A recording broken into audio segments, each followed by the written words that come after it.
já tinha colocado também, né? Não era o Bolsa Família, era outro cartão. Eu não me lembro exatamente. Eu acho que mas esse veio de antes dele. Foi uma adaptação. Na verdade, o Bolsa Família foi uma junção de vários programas, inclusive da época do próprio FHC, né? O que o Lula fez foi juntar tudo e turbinar, né? Sim. Então havia uma coisa que era muito forte, tanto é que o PT não perdia eleição. Ele ganhou 2 eleições com o Lula e ganhou 2 vezes com a Dilma. E a Dilma, basicamente, era uma pessoa 100% desconhecida, mas que o Lula botou debaixo do braço e elegeu, né? Porque naquele momento histórico ali, ele elegeria qualquer um. Qualquer um. Acontece que, para derrubar a Dilma... A Dilma é uma prova disso. A Dilma é uma prova disso, né? Porque ela não é uma política habilidosa, não tem uma não carreira era política. Notoriamente conhecida. Exato, ela era da turma do bastidor. Ela era interno ali. Ela era da turma do bastidor, ela tinha a fama de ser uma boa gestora, de ser uma pessoa muito fiel, de ser... sabe? Mas não era do campo político do debate público, né? Quase ninguém conhecia a Dilma. O fato é, quando a Dilma sofre o golpe em 2016, todo esse legado positivo do Lula estava enterrado, pelo menos no grande debate público. O que se dizia do PT em 2016?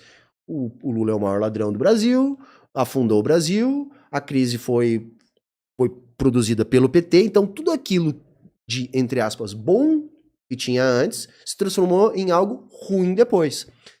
Porém, para conseguir fazer essa desconstrução de tudo aquilo que era visto pela sociedade como bom, teve uma campanha muito grande, muito grande. Internet, os veículos de mídia de massa, de uma desconstrução. Era todo dia o Jornal Nacional lá, os dutos de dólares, né? A Lava Jato... soltando as informações diretamente do que estava acontecendo lá em Curitiba, direto para a Rede Globo. Então foi uma desconstrução tão grande do PT que foi necessária. Foi financiado isso aí. Sim, eu acredito que foi financiado, mas mais que isso, a direita brasileira não conseguia ganhar a eleição. Não conseguia ganhar a eleição. Então, mas assim, quando você fala do golpe, teoricamente foi um golpe legalizado. Não foi? Até porque, pra gente entender, você já narrou sobre isso pra gente aqui. O Lula vinha de 2 vitórias, a Dilma 2 mandatos também. 2 vitórias também. Então, assim, todo esse cenário político era liderado já há muito tempo pela esquerda. De onde surge uma força pra romper tudo isso? Porque, você entende, se eles eram os líderes ali, realmente alguma coisa errada tem que ter acontecido, porque não dá pra forjar tudo. Mas assim, você acredita? Até completando...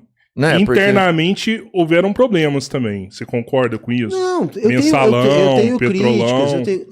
Eu acho que o mensalão é super valorizado. Tá? Porque a galera fala do mensalão e esquece que o Fernando Henrique Cardoso fez a mesma coisa para comprar a reeleição. E eu acho que faz isso até hoje. Sabe? Assim, não hoje, no anterior em todos. Eu vou dizer, o que eu ia falar agora, você tirou as palavras da minha boca. Hoje... Agora isso está institucionalizado com o dito orçamento secreto. Orçamento secreto. Então, na verdade, assim, eu acho que isso é supervalorizado, tá? A crise econômica do governo Dilma foi real. Agora, eu me lembro muito bem, muito antes de ter, de fato, uma crise econômica, explodiu uma crise política. O Brasil passou por um processo de desaceleração da economia, e quando ele começa esse processo de desaceleração, aí começa uma crise política. E essa crise política agravou a crise econômica, que foi real. Não dá pra gente brigar com os números que a gente teve ali da crise econômica. Realmente teve uma crise, mas não foi culpa do PT. Sim, não, eu acho que foi culpa do PT, sim. Foi? Massa aí. Um pouquinho foi, né? Assim, o cara tá lá na cabeceira falar que não participou de nada. Porque, cara, assim, eu não sou petista, né? Assim, eu gosto muito da Dilma, embora eu reconheça que a Dilma não é uma comunista, não é marxista, não é uma revolucionária. Ela lutou na Revolução, hein? Ela lutou na única forma de luta política que se podia lutar naquela época.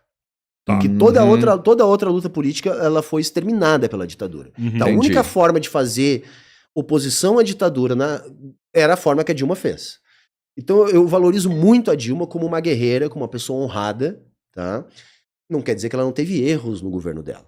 Eu acho que a Dilma cometeu um gravíssimo estelionato eleitoral, por exemplo. Fez toda uma campanha contra o Aécio, prometendo uma política econômica desenvolvimentista, assume e coloca o Joaquim Levy, que era o banqueiro do Bradesco, para tocar a economia.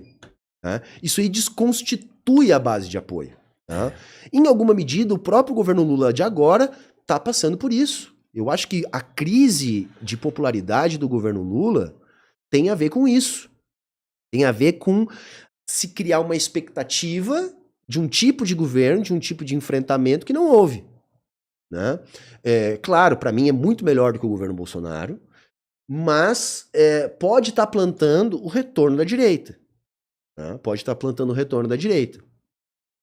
O Tarcísio, né? Porque o Bolsonaro, eleitoralmente, eu acredito que vai ser carta fora do baralho. Vai ser preso. Estão falando que quer que solta ele para disputar com Lula, né? Até pessoas dentro da esquerda falam que querem que dispute com Lula. Eu não sei se eu acredito nessa tese, eu não vou me comprometer. Porque eu acredito que deva ter, sim, gente do PT que prefira enfrentar o Bolsonaro, mas eu não sei se isso aí é majoritário, não.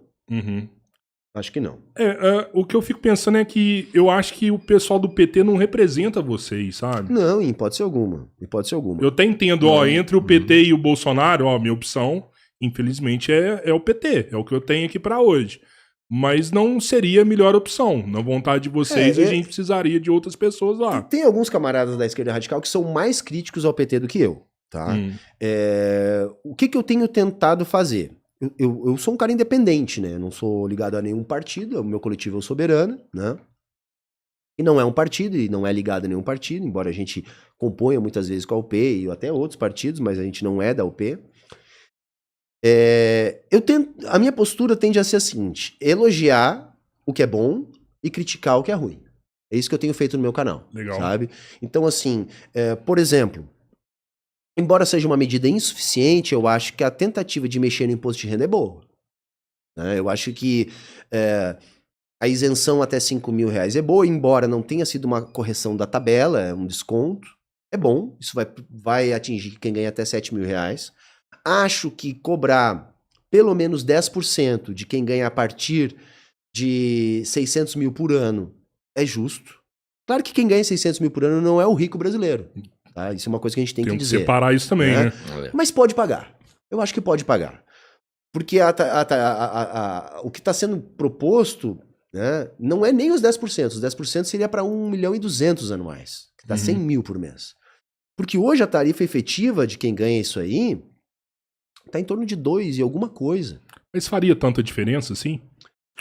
Eu já ouvi falar que não. Você diz em termos de arrecadação total. De equilibrar as contas do governo? Nem é de equilibrar. Porque a maior arrecadação é sobre produto. Né? Ali que o governo mais pega grana. Que na receita total talvez alteraria 5% disso aí. Não, a ideia não é alterar nada. Né? A proposta é que fique elas por elas. Tá? Elas por elas. A ideia é só... Porque assim,